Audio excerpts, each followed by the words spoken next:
Sales of the iPhone 4 are through the roof, 1.7 million in just the first 3 days alone.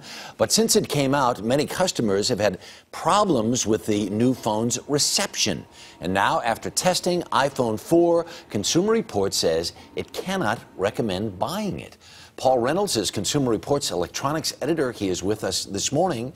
Now, just for history's sake, every iPhone thus far, Consumer Reports has said, we love this thing.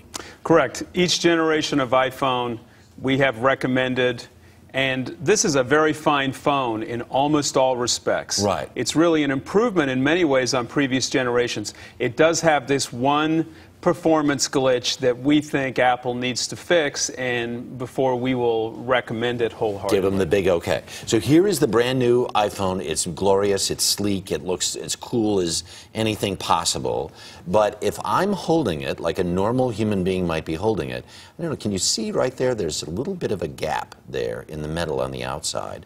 And the metal on the outside is part of the antenna, right? Correct. So if I hold it like a normal human being does, I'm actually covering up that gap, and as a result, I'm affecting the ability to receive the signal strength. Right. What we found in our tests, and as you said, there are a lot of anecdotal reports of reception problems. What we did is take this phone, compare it to some other AT&T phones in our labs under controlled conditions, and what we found was that when your finger was over that gap, there was a good chance that the signal strength would in fact drop, and drop enough that if you were in the middle of a call, you might lose that call. Right. So it's very interesting because within the Apple world, people who use these things, they're up in arms, and people's hair is on fire and everything else. But there really is a pretty simple solution, right?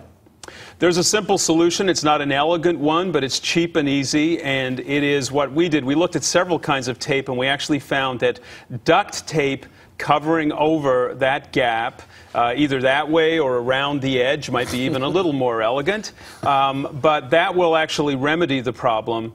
It's probably the case also that using a case or a bumper would do that as well. Right. Anything to prevent your finger from joining those two pieces of the antenna would probably work. And that's the kind of fix that we think Apple will provide, hopefully something a little more elegant than our engineers came up with. So once they provide a fix, will you give them the, presumably all things being equal, you would give them the high sign, give them the... We'd go back and take a look at that. I mean, this is a very high-scoring phone, actually, in our ratings, and it has many, many things to recommend it. So, yes, we would certainly take a look at that. But you also suggest, because a lot of people, for no matter what kind of iPhone or whatever sort of high-tech phone, use these little wraps, little protective wraps. Right. So in case you drop them, whatever, those things might prevent the signal from going out. Those things might prevent it. I mean, our position is we would hope that some fix would be coming up with, and one that wouldn't cost consumers money in order to use their phone in a normal fashion. So in the meantime, I'm going to be selling these little strips of gaffer's tape out in front of the iPhone store, you know, for what, 25 bucks, you think? There's an app for that. All right, Paul Reynolds, thanks very much. A lot happens early on The Early Show, weekday mornings on CBS.